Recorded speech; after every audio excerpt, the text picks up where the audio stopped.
Hello, नमस्कार, welcome to Mukesh talk.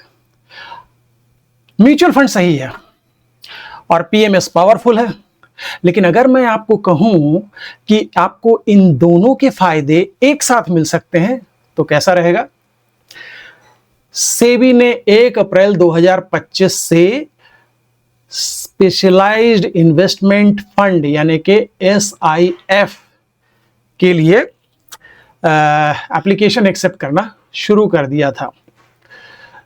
SIF क्या है ये जानना आज बहुत ही रेलेवेंट है, क्योंकि ये सेबी का एक नया प्रोडक्ट कैटेगरी है जो रेगुलेटेड इन्वेस्टमेंट ऑप्शंस जो मार्केट में अवेलेबल हैं उनमें एक नई कड़ी है।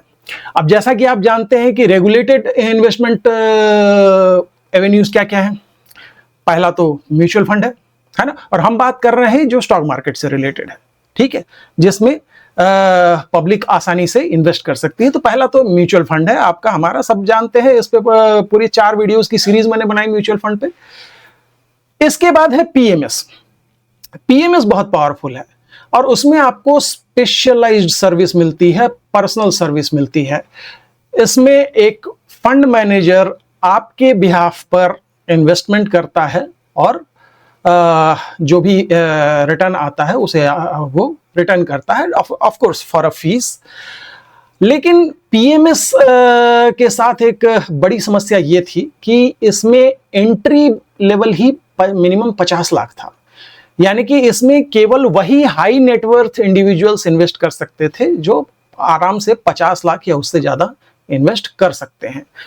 इन जनरल पीएमएस का रिटर्न म्यूचुअल फंड के मुकाबले काफी अच्छा रहा है। In general, not hard and fast है। सारे पीएमएस का परफॉर्मेंस अच्छा रहा हो ऐसा नहीं है, जैसा कि म्यूचुअल फंड में भी है कि सारे म्यूचुअल फंड का परफॉर्मेंस अच्छा हो वो जरूरी नहीं है। तो इन जनरल पीएमएस का परफॉर्मेंस काफी अच्छा रहा है, उसके रिटर्न्स जो है वो काफी अच्छे रहे, क्योंकि उसमें पर्सनलाइज्ड सर्विस होती है। आप फंड मैनेजर जो है आपके लिए आपके बिहाफ पे अपने रिसर्च के आधार पे स्टॉक खरीदता है और बेचता है। आप उसे एक ब्रॉड गाइडलाइन दे सकते हैं कि भाई मेरे को लार्ज कैप ही खरीदना है या मेरे को मिक्स खरीदना है, या एक मोटा मोटा आप उसे दे सकते हैं। लेकिन इसके बाद वो पीएमएस का जो फंड मैनेजर है वो अपने हिसाब से इन्वेस्ट करता है। हाई नेटवर्थ इंडिविजुअल के लिए एक और कैटेगरी जो तो मार्केट में ऑलरेडी अवेलेबल है वो है एआईएफ, अल्टरनेटिव इन्वेस्टमेंट फंड।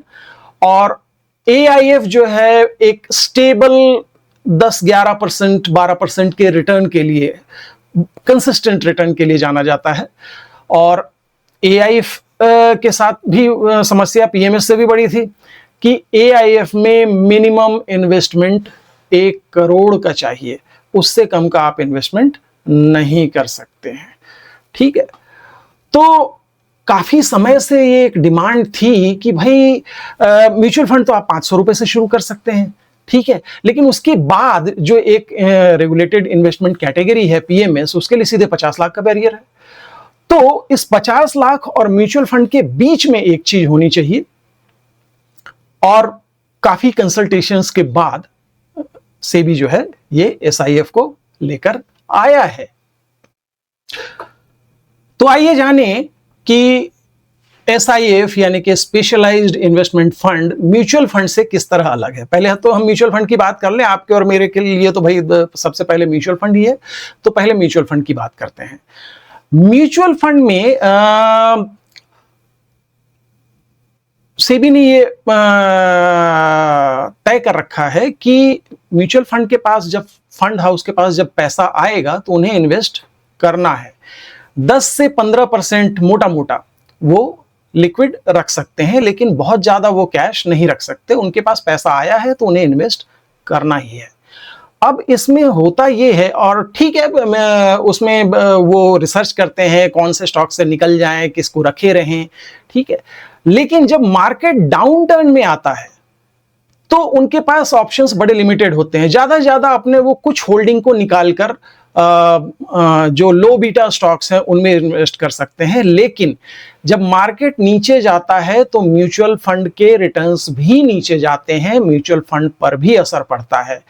अब ये डिपेंड करता है आपके फंड मैनेजर पे जो म्यूचुअल फंड में हाउस में बैठे हैं कि वो कितना उस डैमेज को मिनिमाइज कर सकते हैं। तो जरूरी नहीं है कि मार्केट जितना गिरा है म्यूचुअल फंड आपका उतना ही गिरे, लेकिन फर्क तो पड़ेगा।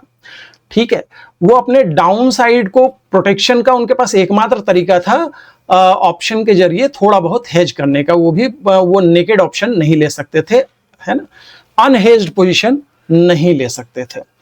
तो मार्केट जब ऊपर जा रहा हो तो म्यूचुअल फंड ऊपर जाता है, लेकिन जब मार्केट नीचे जा रहा है तो म्यूचुअल फंड भी नीचे जाता है। उतना जरूरी नहीं है कि जाए, हो सकता है वो फंड मैनेजर ज्यादा अल्फा जनरेट करे, आपका फंड उतना नीचे न जाए, बट जाएगा, है ना।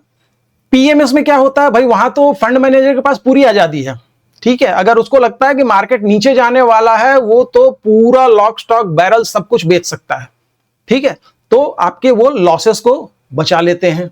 ठीक है, एआईएफ एक अलग ही कैटेगरी है, वो उसके बारे में फिर कभी बात करेंगे, एक और वीडियो में हम उसकी बात करेंगे। तो मोटा मोटा म्यूचुअल फंड और पीएमएस में ये था। अब जो ये एसआईएफ कैटेगरी आई है, इसमें सेबी ने अलाउ किया है कि वो अनहेज्ड यानी कि नेकेड डेरिवेटिव पोजीशन ले सकते हैं डाउन साइड में भी। ठीक है, डाउन साइड। तो डेरिवेटिव्स का एंगल आने के बाद यह हो गया है कि जब मार्केट नीचे जा रहा होगा तो जरूरी नहीं है कि आपका इन्वेस्टमेंट, आपका जो एसआईएफ में आपने इन्वेस्टमेंट किया है वो भी नीचे जाए।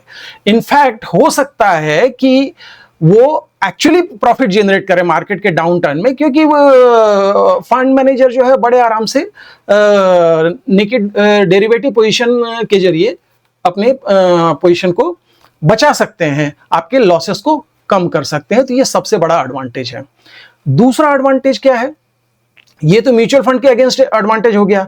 पीएमएस के अगेंस्ट क्या एडवांटेज है, पीएमएस में अगर फंड मैनेजर शॉर्ट टर्म में सेलिंग करते हैं, ठीक है, तो short term capital gain tax भी बनता है।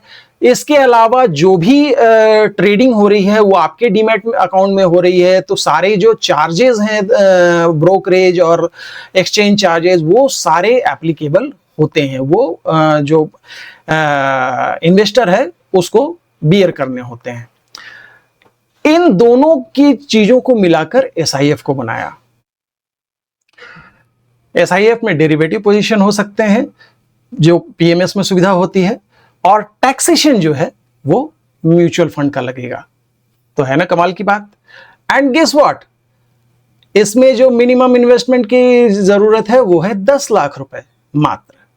तो वो इन्वेस्टर्स जो 12, 15 या 20 लाख के वाले इन्वेस्टर हैं जो पीएमएस में नहीं जा सकते थे, वो अब एसआईएफ में इन्वेस्टमेंट कर सकते हैं।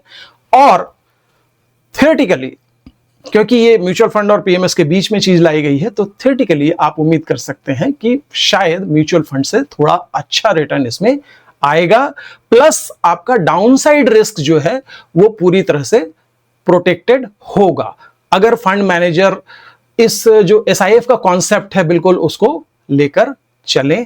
तो अब इसमें रिस्क क्या क्या है, देखिए डेरिवेटिव्स अपने आप में थोड़े रिस्की होते हैं।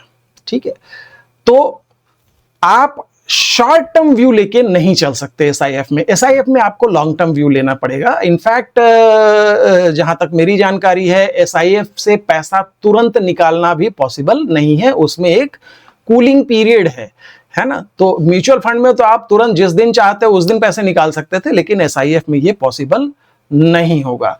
लेकिन आप बेटर रिटर्न की उम्मीद कर सकते हैं, यह है एसआईएफ का सबसे बड़ा एडवांटेज। दो म्यूचुअल फंड हाउस ने अभी तक अप्लाई किया है इसके लिए।